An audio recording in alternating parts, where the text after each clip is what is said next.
ბატონო. დღეს არის დუმილი ოქრო და ფიქრი არის ოქროზე მეტი.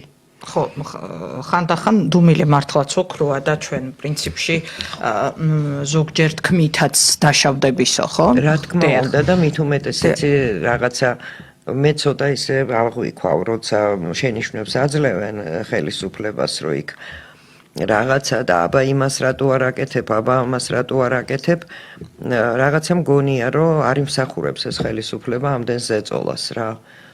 და თუ დაიმსახურებს, რა თქმა უნდა, მერე უკვე ერთობლივად უნდა ავდგეთ და იმას ვქნათ და ეხა იმის გამო, რომ შენ რაღაცა ესე გონია, არ არის საჭირო აი ამ ურთულეს სიტუაციაში. მე ბევრჯერ მithქვამს და ეხლაც გავიმეორებ, რომ არის სიტუაციები, როდესაც პოლიტიკოსები გადიან დანის პირზე. კი ბატონო. ძალიან დადიან დანის პირზე. ახლაც დადიან დანის პირზე, ძალიან მნიშვნელოვანი რაღაც თქვა და არ იმსახურებს ეს ხელისუფლება ამდენ ზეწოლას, რომ სხვა შორის ყოველი მხრიდან რო ვაგორდები, მათ შორის კი ბატონო. კი ბატონო.